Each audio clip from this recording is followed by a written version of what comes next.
minute you walked in the joint, I could see you were a man of distinction, a real big spender, good looking, so refined. Say, wouldn't you like to know what's going on in my mind? So let me get right to the point. I don't pop my cork for every guy I see. Hey, big spender, spend a little time with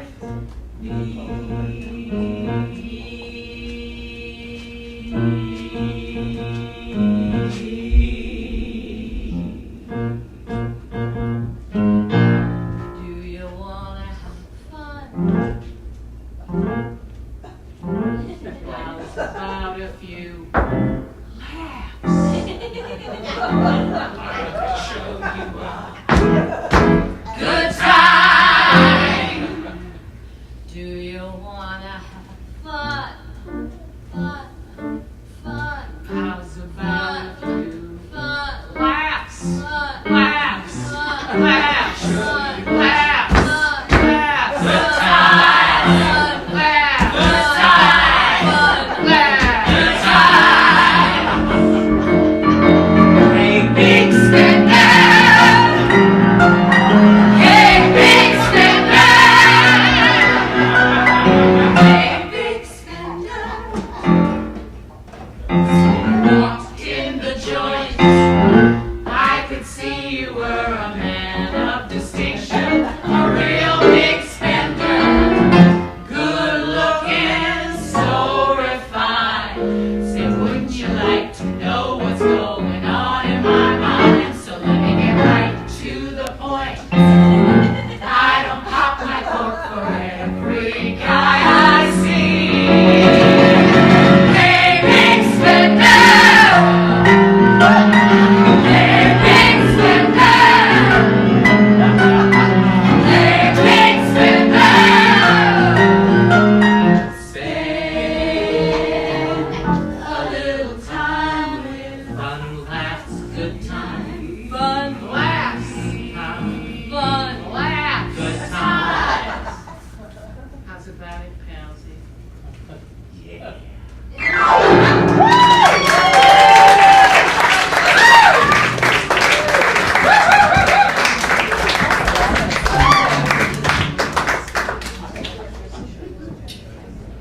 Now that's what I call an invitation.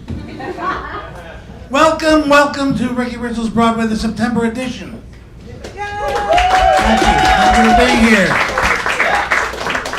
A while back, we did 3 shows that played the Palace Theater, and tonight, our first show in the show that opened is the show that opened the Palace Theater when it became a legit Broadway house. Sweet Charity on January 29th, 1966.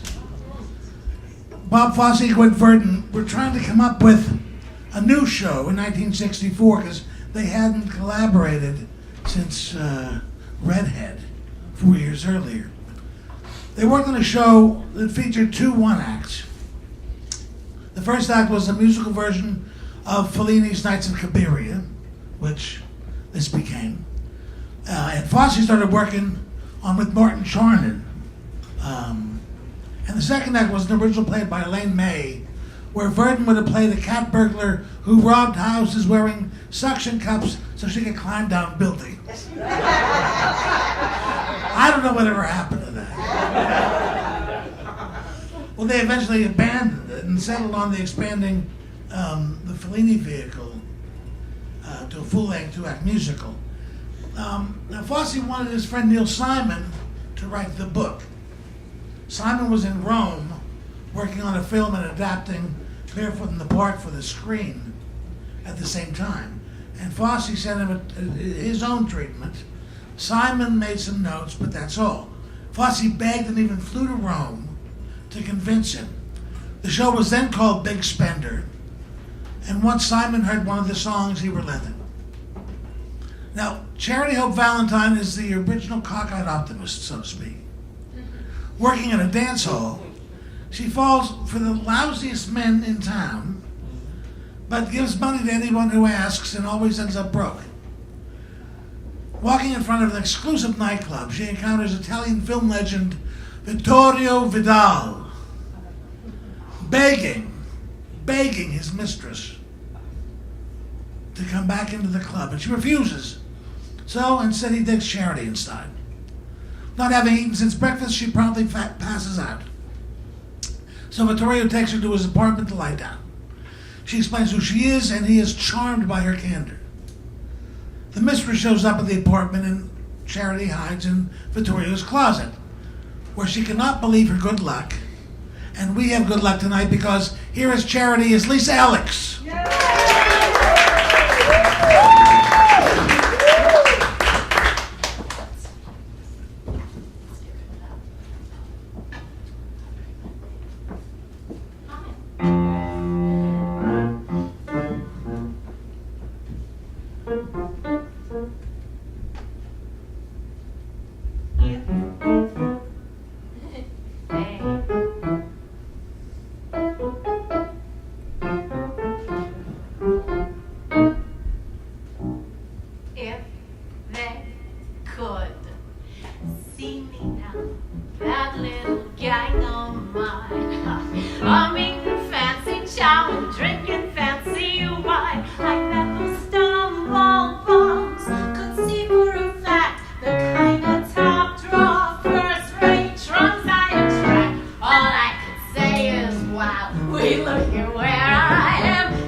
Dance hall.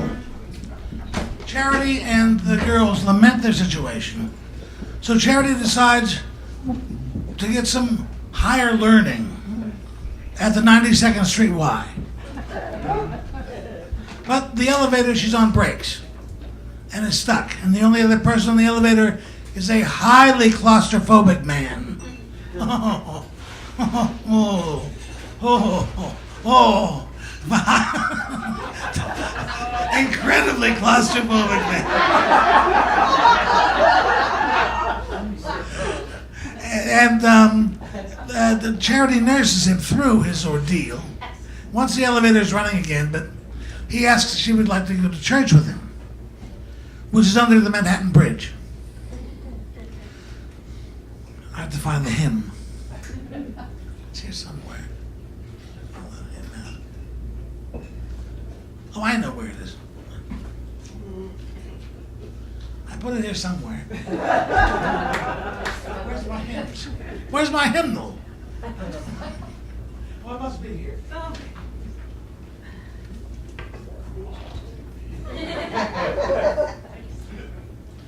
There it is.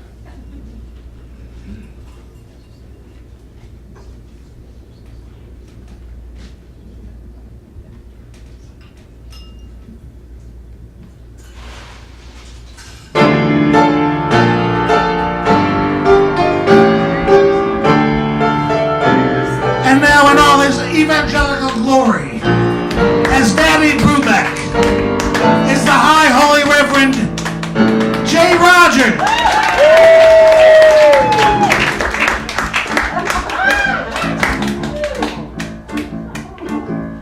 Daddy started out in San Francisco, tooting on his trumpet loud and mean. Suddenly a voice said, "Go for Daddy, paint a picture on a wider screen." And the voice said, "Daddy, there's a million pigeons waiting to be cooked on you religion. Hit the road, Daddy, leave your common law wife. Spread the religion of the rhythm of life." And the rhythm of life is a powerful beat. It's a rhythm in the fingers, a rhythm in your feet, a rhythm in your bedroom, rhythm in the street. Oh, the rhythm of life is a powerful beat. And the rhythm of life is a rhythm of life. It's a rhythm in your fingers, a powerful beat. Rhythm in your fingers, rhythm in your fingers, rhythm to feel the rhythm in your feet. Daddy was a powerful life. You feel the powerful beat. Rhythm in your fingers, rhythm in your fingers, to feel the rhythm in your feet.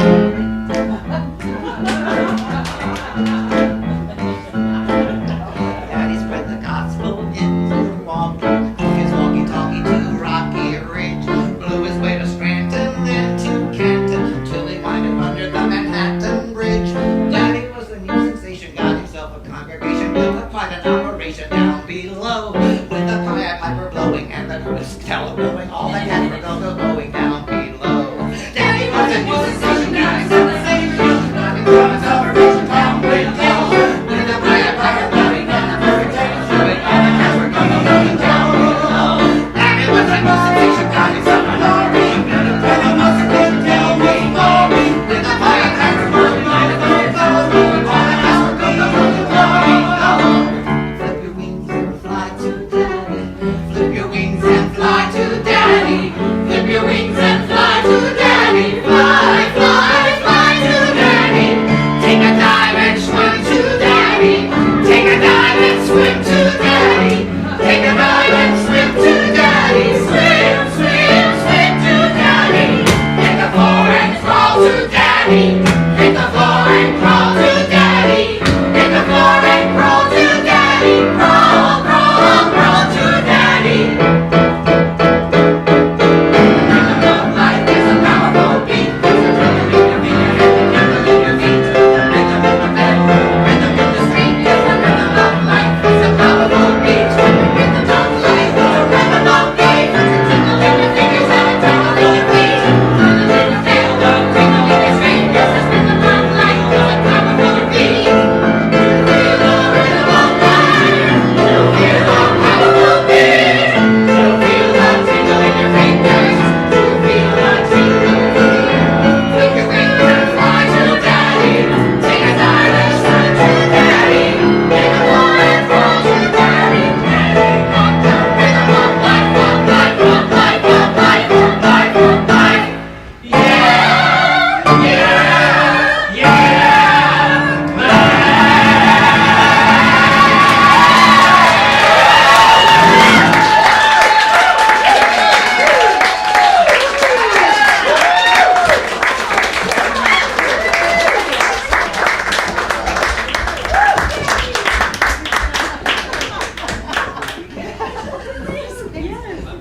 Church is over.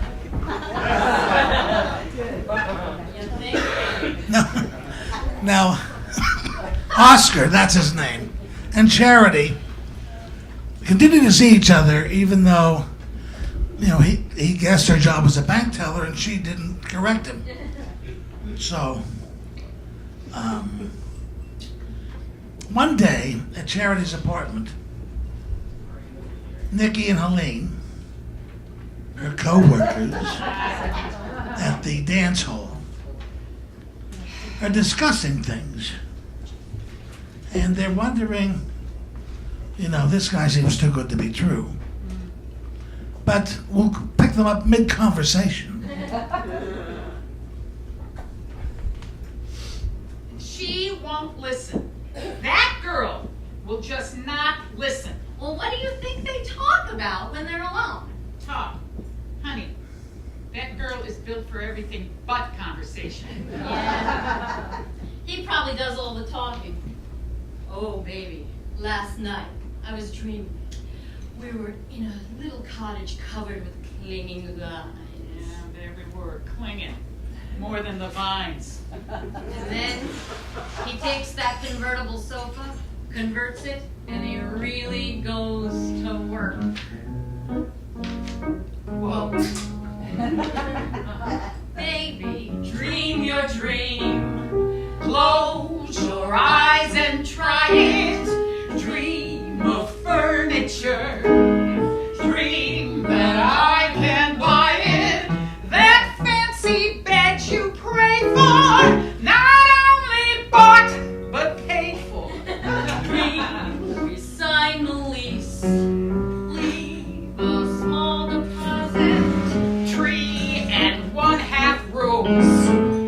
With a walk-in closet. We'll ask the local jet set to dine on our exit. Right across the street, there's a friendly banquet. Make a friendly loan, and the bank says thank you. Every Saturday, we'll spend all our money. Join the PTA. Then we'll love you, honey. Life will be frozen peaches and cream when you dream your dream. Can't you just see that little love nest in 3 years? Yeah. She's feeding all the chicks. Ow, ow, ow, ow! He's ready to fly the coop. Feed that hungry kids, all in pink condition. So's in the red. That nice obstetrician.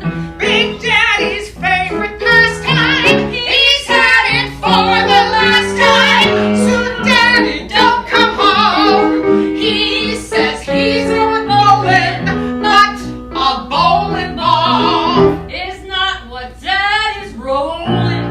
Every night they fight. Once they both exploded. Then they both got tight. Tight? Hell, they got loaded. Well, who knows what will sour the cream when you dream your... Wake up, baby! But come to think of it, how happy I would be if someday I could find the kind of guy who'd say to me, baby, dream your dream. Close your eyes and try it. Dream of 3 fat kids.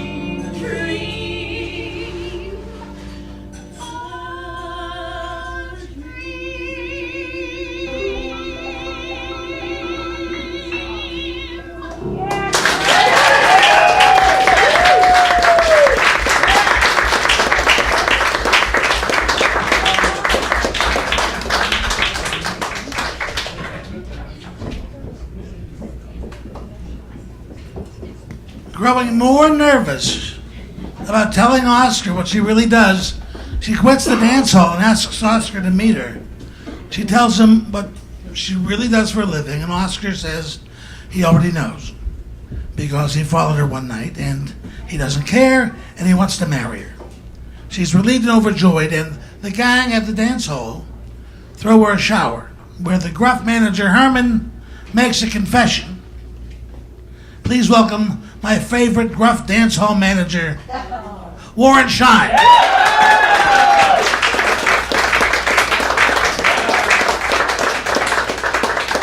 You're damn right I'm rough. I never saw a rough Joe in my life.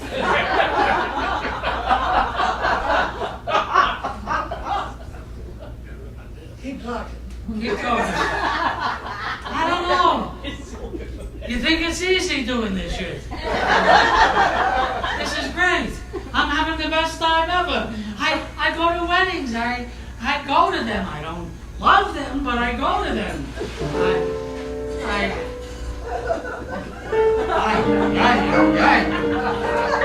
And it's on the holiday yet.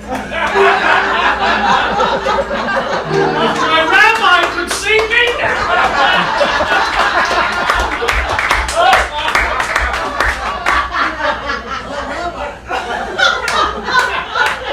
You see what you started, you son of a bitch? It's tough for a loudmouth mug like me, who all the time bellows like a bull, to make the words about the missus to be, when what you think is an empty heart is full. Tomorrow when you say I do, think about how I die. I'm almost too ashamed to tell you why. I love to cry at weddings, how I love to cry at weddings. I walk into a chapel and get magically hysterical. The ushers and attendants, the family dependents, I see them start to sigh, still stuffed at you an extra handkerchief, and all through the service as the bride and grooms get nervous, tears of joy start dripping down my face. I love to cry at weddings, anybody's weddings, anytime, anywhere, any place. I was at a wedding a couple of weeks ago, and I'm standing at the bar when this beautiful woman had come over to me because we were singing at my friend's wedding. You have to sing at your friend's weddings. And she came over and said, Moran, when you sing, it's like honey to my ears. Your voice is so melodic and beautiful. You got me so excited. I just want you to take me back to my apartment and make love to me in the worst way. I looked her right in the eye. I said, well, then you're in luck because it's the only way I know how. I love to cry at weddings. I love to cry at weddings. I walk into the chapel and get happily hysterical. The ushers and attendants, the family dependents, I see them and I start to sniff. Come on, I need a handkerchief. And all through the service as the bride and groom look nervous, I drink champagne and sing Sweet Adelard, Sweet Adelard.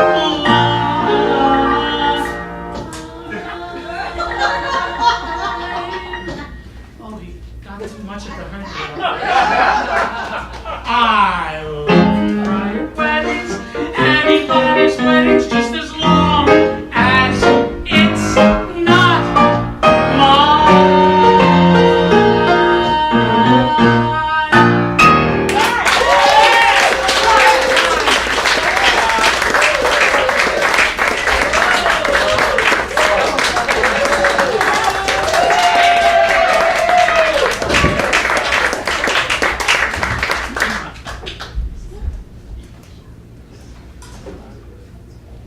I'm getting there. Here we are. After the party, Charity and Oscar go for a walk, where Oscar confesses that no, he cannot forget about all the other days and cannot marry her. Left alone again, Charity wonders about her future.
In the Broadway production, a fairy on roller skates, much like Rollerina, if you remember her, comes by and blesses Charity, and is played by Ruth Buzzy, believe it or not, in the original, who shrugs and moves on while the projection appears saying, "Hopefully ever after."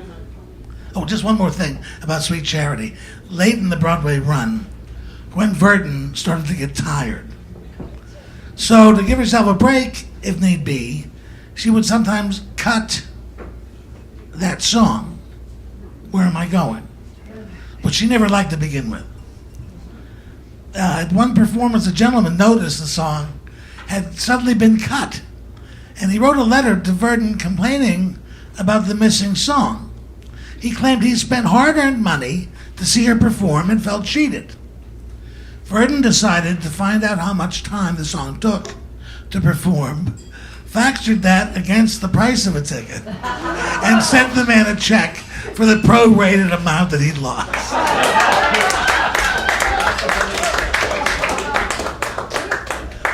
Wow. And they think we're crazy today. Shit. Our second show was also written by Neil Simon. It does it by itself now. Wait.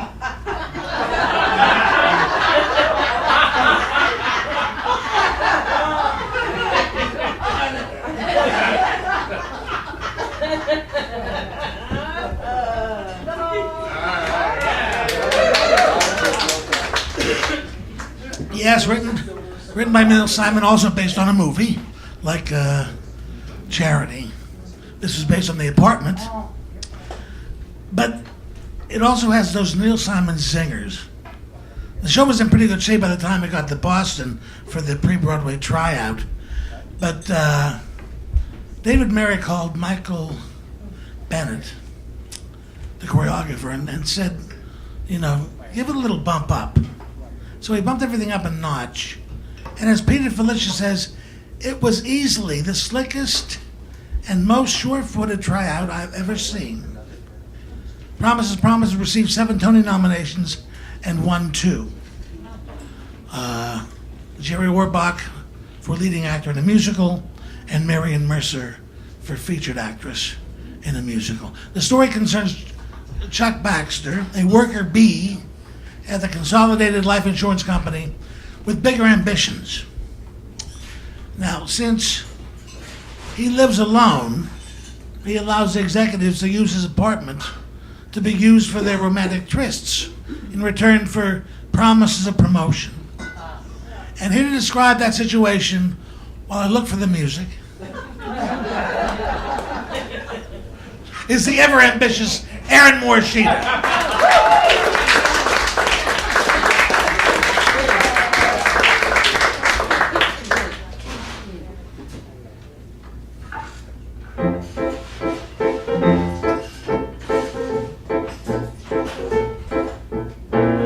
Upstairs, 2 flights up, looking out on the street. For $86.50 a month, it's mine. It may not be much, but it's mine.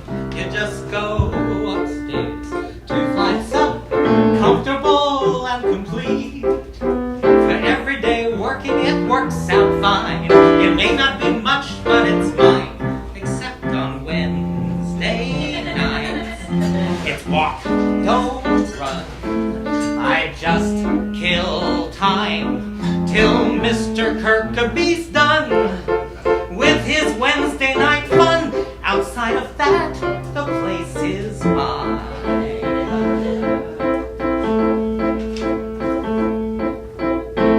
Upstairs, 2 flights up, looking out on the street. For $86.50 a month, it's mine. It may not be much, but it's mine. You just go upstairs, 2 flights up. After you wipe your feet, look under the mat and you'll find a key that belongs to just me. Except on Thursday nights, I must confess, come rain or shine, it's Eichelberger's address. Must he leave such a mess? Outside of that, the place is mine.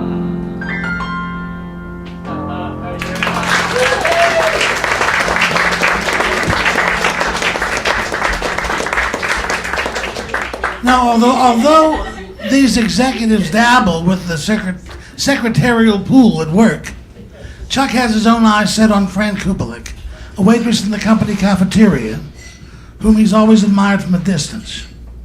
Now, Fran's lover turns out to be the head honcho and very much married Mr. Sheldrake. Now, Fran wants to end that relationship, but Sheldrake talks her into spending the evening with him. Please welcome the delectable Tara Moran.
Now, a very depressed Chuck spends Christmas Eve trying to drink away his troubles at a bar, where he meets another tipsy, lonely heart, Mrs. Marge McDougal, who agrees to come back to his apartment.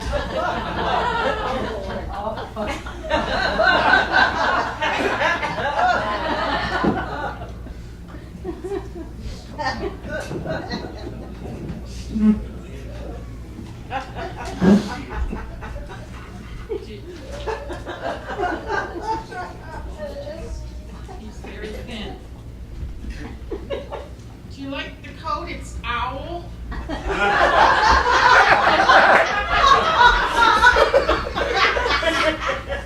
It's a gift from my late husband, Jerome. Oh, a widow.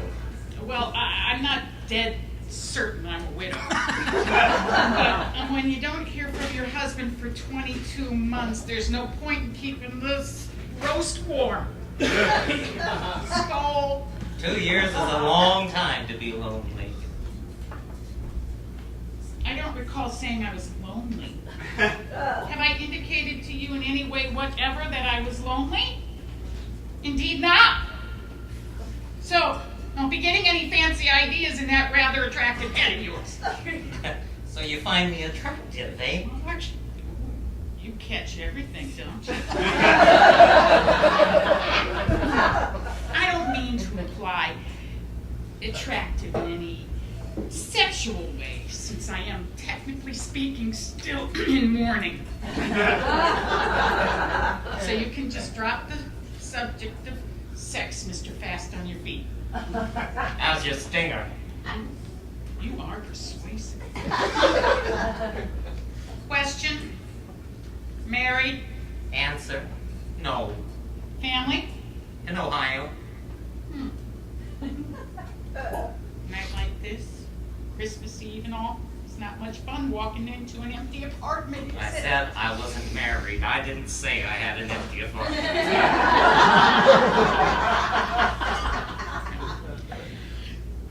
It wouldn't make any difference to me because I have no intention of going there, so get that right out of your mind, Mr. C.C. Baxter with the sweet-smelling aftershave that happens to be my favorite.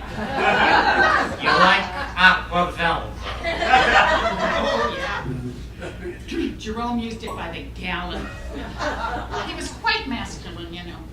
Used to shave 3-4 times a day. They don't make them like that anymore.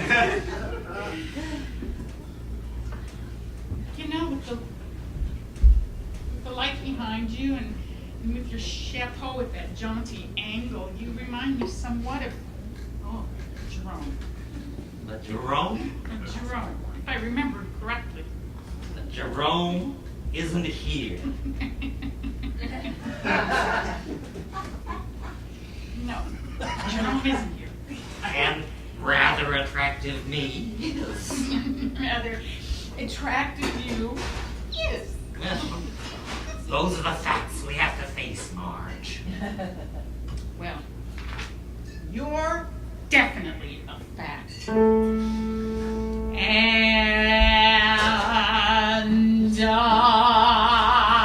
fact can be a beautiful thing when the fact I'm facing is you. A fact can be a terrible thing when the dreams you've been dreaming fall through. Forget the past and think about the present. Right now is everything. Forget the past and think about the present. The present's very pleasant. Who cares what the future will bring? There's just no predicting a thing.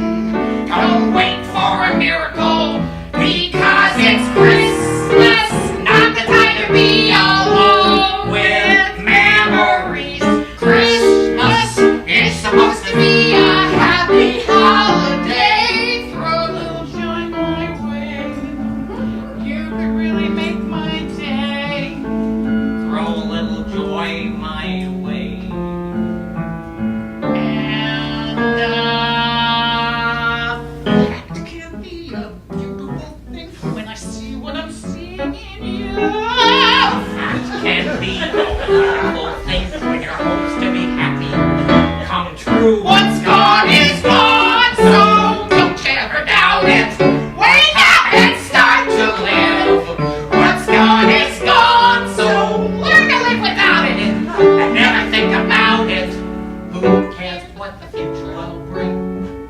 There's just no predicting of fate. Don't wait for a miracle. Jesus Christ, it's Christmas! Not the time to be alone with memories. Oh, Christmas! It's supposed to be a happy holiday. Throw a little joy my way. You really have to stay. Throw a little joy my way. I take my book. Because it's Christmas, not the time to be alone.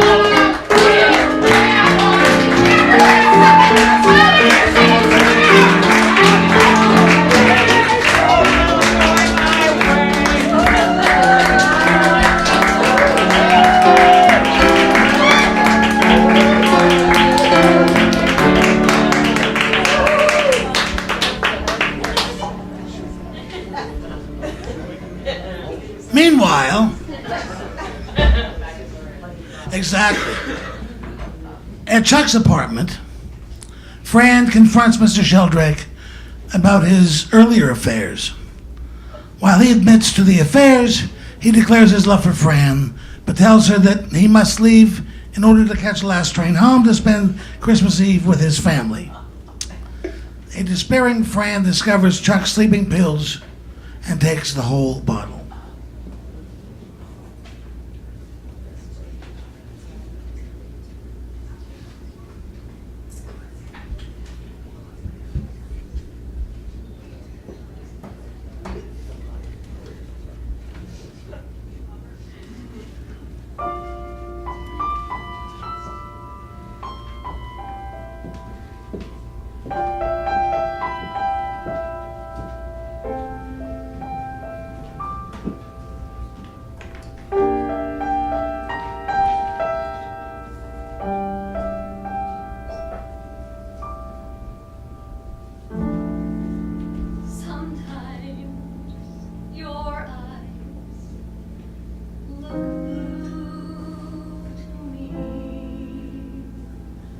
Although I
Mr. Viggiano.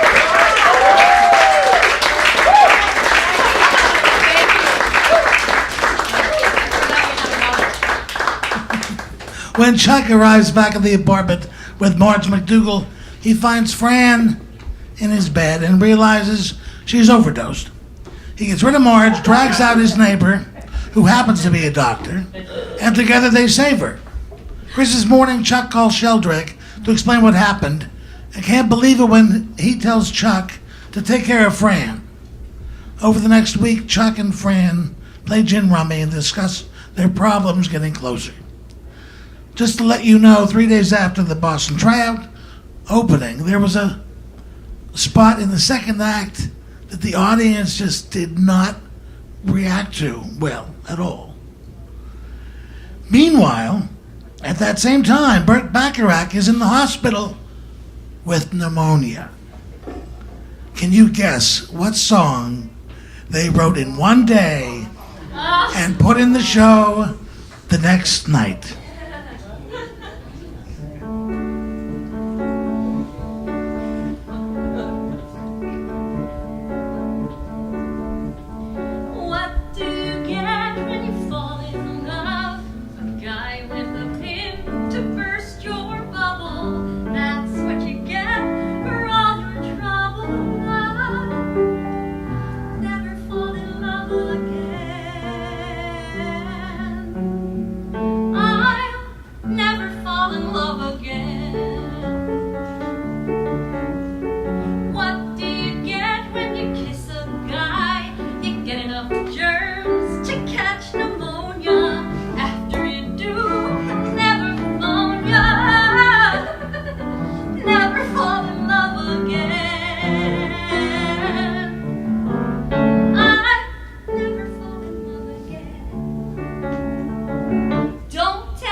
So back at work, Sheldrake tries to woo Fran back as Mr. Sheldrake has discovered their affair and left him. Sheldrake asks for the keys to Chuck's apartment again on New Year's Eve to take Fran there. Chuck refuses and quits his job right there and then, and rather than allow Sheldrake to take Fran to his apartment ever again.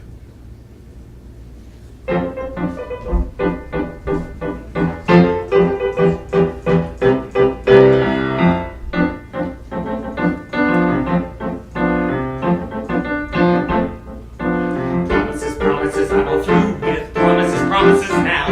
I don't know how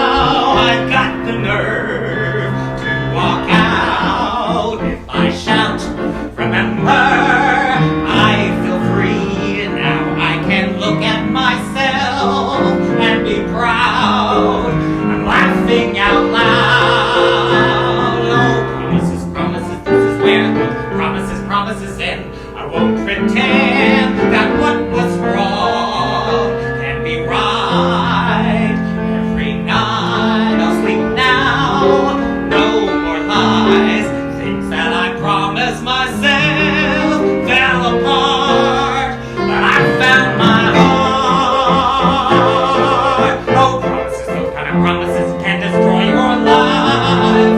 Oh, promises, those kind of promises take all the joy from life. Oh, promises, promises, my kind of promises can lead to joy and hope and love. Yes, love.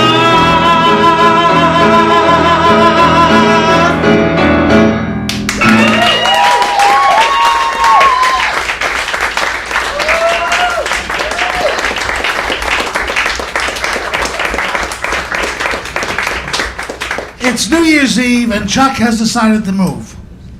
While packing, there was a knock at the door, and it's Fran, who has left Mr. Sheldrake sitting at a New Year's Eve celebration at a nightclub. When Sheldrake told her Chuck refused to let them use his place, she realized Chuck does love her. And when he declares his love for her, she closes the show saying the same line that closes the movie, "Shut up and deal." Moving on.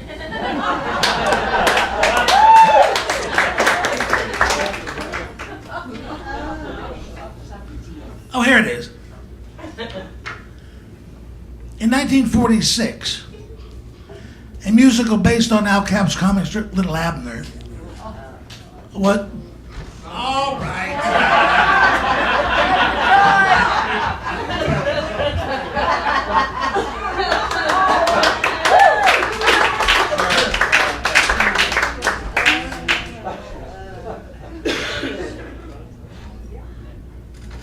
Where was I? Oh, L'il Abner was planned with Al Capp doing the book and being produced by Rodgers and Hammerstein. This never happened. And over the years, Arnold Horwitz and Josh Logan were among those mentioned as writing the show. But in 1953, Arthur Schwartz and Alan J. Lerner obtained the rights to write and co-produce with Al Capp and be ready to open in the 1954-55 season. Van Johnson said he would dye his hair black to play the title role. Can you see that? Neither can I. Anyhow, Burton Lane got involved, but everything was abandoned when the show Lerner was presently working on, My Fair Lady, opened. Finally, with Paramount Pictures producing,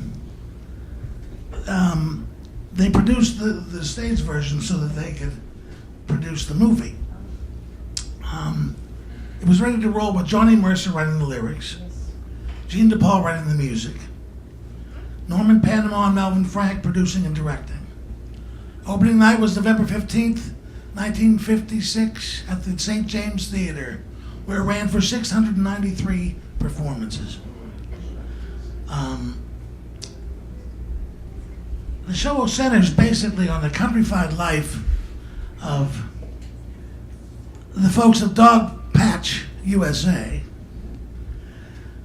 It's funny how autocorrect put down Dog Watch, USA. Big old handsome Abner wants nothing to do with girls or work or nothing. And his buddies feel exactly the same way. And here to tell us all about it is big old handsome Brian Kalinowsky.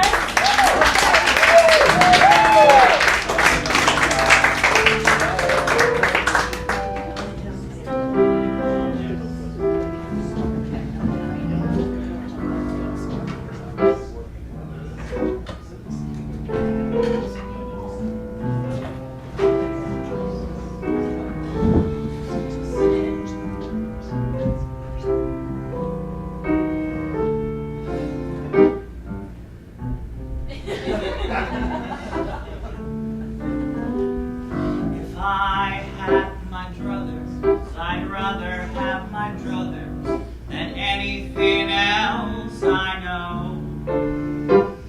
While you, brother, hustle, accumulate muscle, I'd rather watch daisies grow. While they're growing, slowing, the summer breeze is blowing, my heart is overflowing, and so if I had my druthers, I'd rather have my druthers than anything else I know. If I had my druthers, I'd rather have my druthers than do any work at all. I'd sit there for hours. It ain't that I hate it, I often contemplate it while watching the raindrops fall. I feel like memorizing lyrics. I sit there for hours, developing my powers, figuring how flowers get tall. If I had my druthers, I'd rather have my druthers than anything else at all. Say, Abner, if you could be anyone else in the world, who would you druther be? Me? Just you? Just me. What's so special about being you? Ain't nothing special about it, it's just so handy, that's all. If I had my druthers to choose from all the others, I'd rather be like I am. This thing called employment distracts me from enjoyment and lightens my diaphragm. While I'm doing nary a thing that's necessary, I'm happy as a cherry on clam. If I had my druthers to choose from all the others, I'd rather be like I am. Yes, ma'am. I'd rather be like I am.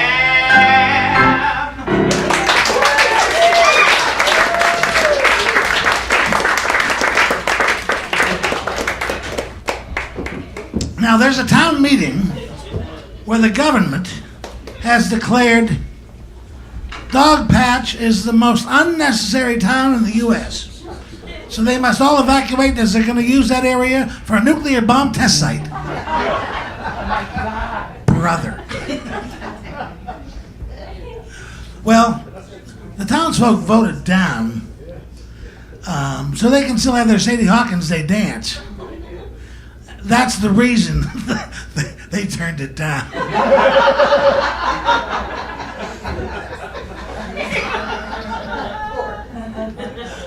You know, that's wherever a girl catches, he belongs to her. Now, Daisy May asks Abner if he'll let her catch him because he deserves a girl like her, and vice versa. So please welcome Brian and Tara to express such views.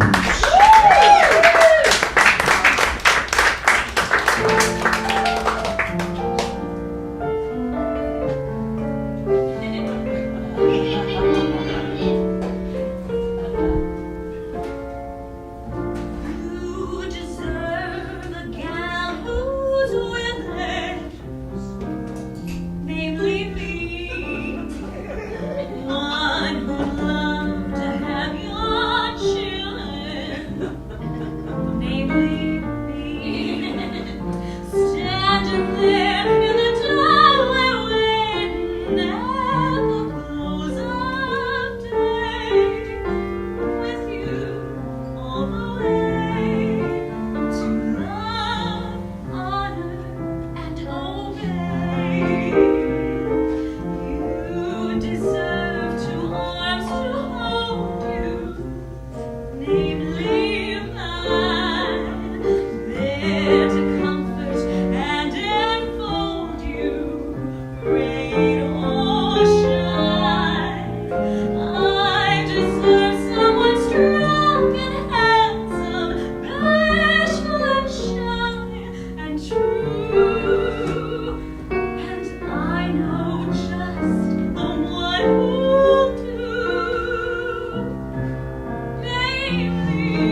was Brian and Tara. Yes, I'm still looking for things. I'm looking for many things. What things can I look for now? Let me find things to look for. I need things to look for. Here's one.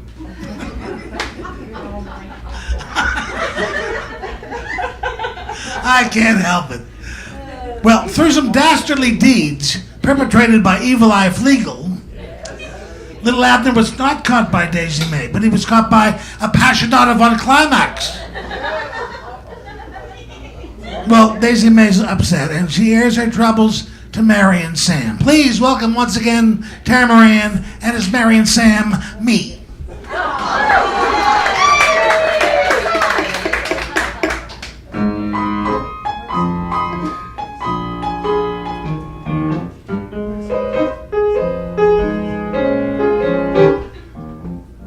I'm past my prime, What a shame! and I'm losing time. Gets your clocks run down. 17 last spring.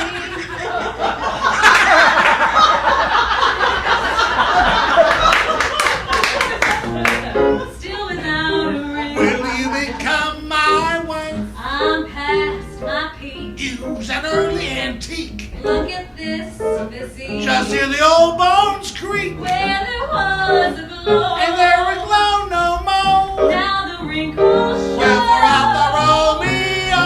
Think a Marian, an octogenarian, an 87-year-old hag. When you're in this position, you'll lose your disposition. All the time it's nag, nag, nag. Life's like a song. And the happiest thing When you're young and strong. every day is spring. But it's just a crime. Can't get out the time when you're past your prime. Use past your prime. Getting grumpy and gray. Use on overtime. Ain't making take-home pay. Every sun that sets All through the day after race. brings you more regrets. And larger silhouettes. Use climb the heights Eye is over the hill. of romantic My nights. hand has lost its skill. Comes that cruel I'm dawn. feeling pale and drawn. Lover boy has gone. I ask you who's elated when you's Methuselated. Like a mummy underground. When you is antiquated, boys ain't enchantiquated. They prefers you in the round. Life's just like pie. Huckleberry or peach. When you're young and spry. Everything's in your reach. But it's just a crime. Can't stop the time when you're past your prime. When you're past your prime. When you're past your prime.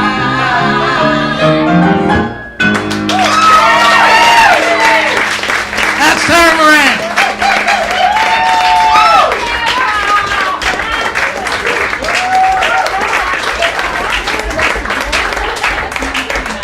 Now, before we get to the big finale, I'd like to thank everyone here. Don't tell Mama. Sidney Myer, who is sick and not here tonight. Yes. He was supposed to sing every one of those things you just saw. It was a one-man show. That's not true at all. Well, I'd like to thank him for the use of the hall. We got Eric on lights and sound. Please remember your wait staff, Randy.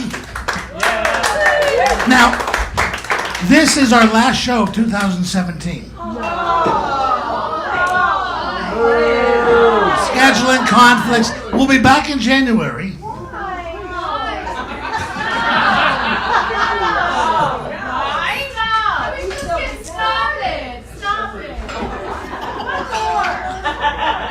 How they turn like milk. Cut it out. We'll be fine. We'll be back in January. You get to recruit 10,000 of your best friends to come and see us. Don't know what the show is yet. What are you doing? I'm working. Leave my husband alone. Oh, you meant Okay and Dog Patch. Still says Dog Watch here. Abner and Daisy May marry, and life goes on.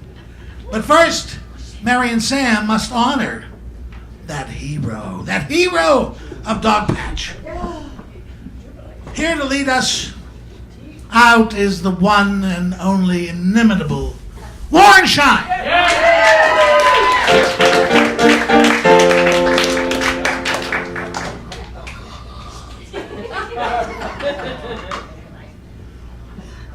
So first, I'll tell you a good Scarlet Hunter, it's high time you knew that this town was founded by that great man sitting upon that big horse. Jubilation Tea Compound. The greatest fighting general and military strategist. Come back here. I love to come back here. Let me take my glasses off so I can get a better look. Oh, and sunless.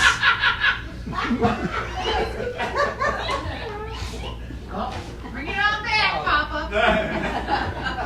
I feel like I'm talking like Algonquin J. Calhoun.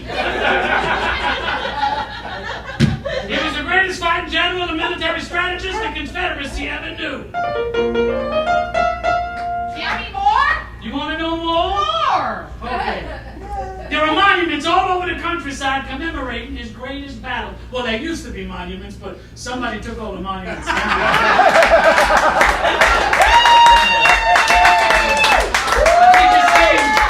think his name started with a T and ended with a P. I'll take a pee. All right, go ahead. What? Well, why'd they take him down? Well, they just felt like it.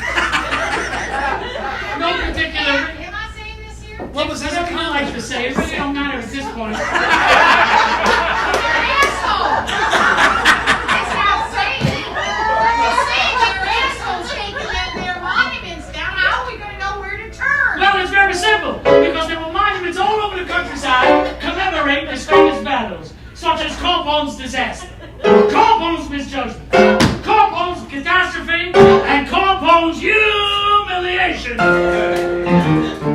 When we fought the Yankees and the annihilation was near, who was there to lead the charge that took us safe to the rear? Why, it was a jubilation in Compound.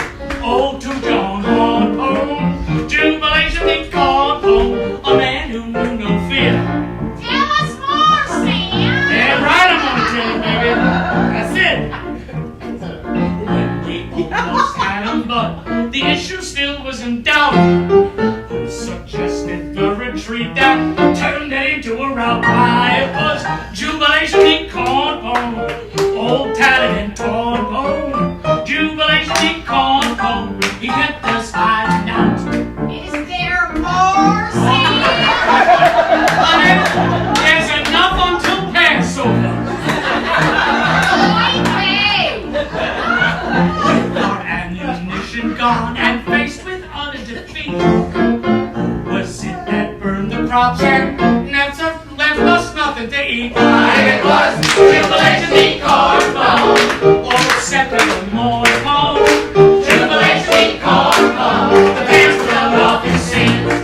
Hooray! And Jesus alive!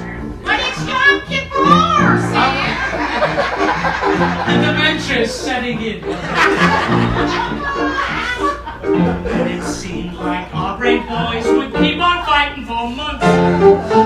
Took pity on them and capitulated at once. Why, it was jubilation in Compound, unshaven and sworn home. Jubilation in Compound, he weren't nobody's done. Now you getting it? Tell us more, Sam. I think she wants more. With me connoitering to flank the enemy's rear, circled through the piney woods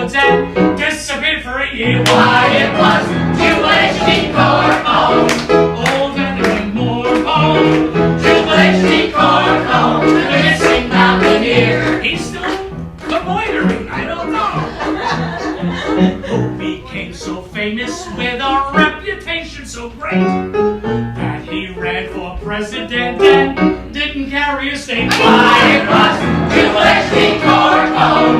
Oh, wouldn't he smart bone? Jubilee Corpo. You make the country wait. Sam, how does somebody win if they don't carry a stake? It's simple, they're just a big fat asshole. That's what Sam like you. Ricky wrote that line. And we know how much he loves the president. Stonewall Jackson got his name by standing firm in the fray, who was known to all his men as good old paper mache. Why, it was Jubilee Corpo. Completely outworn home. Jubilee Corpo. He really saved the day. I don't know about the rest of you, but I'm sure having one hell of a good time. Now, history says that General Grant was pretty good with a jug. Who drank drink for drink with him and wound up under the rug. Why, it was Jubilee Corpo. Won't pass out till more tone. Jubilee Corpo. His whiskers in his mouth. Whiskers, who the hell wrote this? Yes, it was Johnny Mercy. You don't have to tell me. All of a sudden, there's no one else. Hearing that a northern spy had come to town for the night, who gained entrance to her room and lost the glorious fight. Why, it was Jubilee Corpo. Old, weary, and worn out, Jubilee Corpo. he fought all through the night. It was a little extra Cialis, I think. They ran out the barracks. Lee and Grant were present, of course, as Lee swept a tear away, who swept the back of his horse. Why, it was Jubilee Corpo. All the rich people, Jubilee Corpo. The picture of remorse. Why, it was Jubilee Corpo. Jubilee Corpo. We really saved the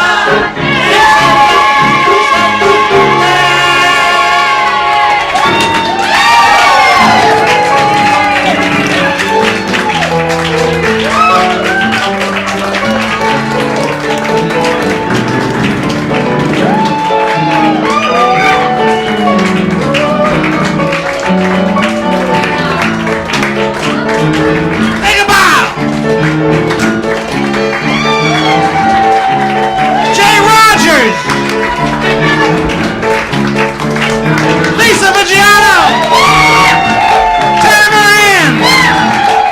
Moran! Kalinowsky! Schein! Ellex! Kristine Zbornik! and Morishita! And me, I'm that big man! Thanks for coming! See you in January!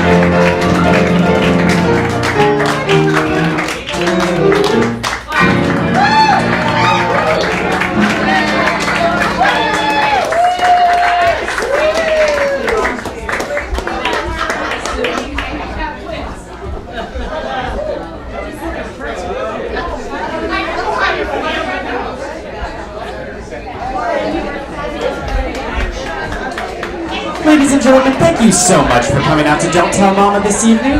Once you have cleared your check in this room with our waitstaff, you can head out through the red doors to the piano bar where you can meet the cast. Thank you so much and enjoy the rest of your evening.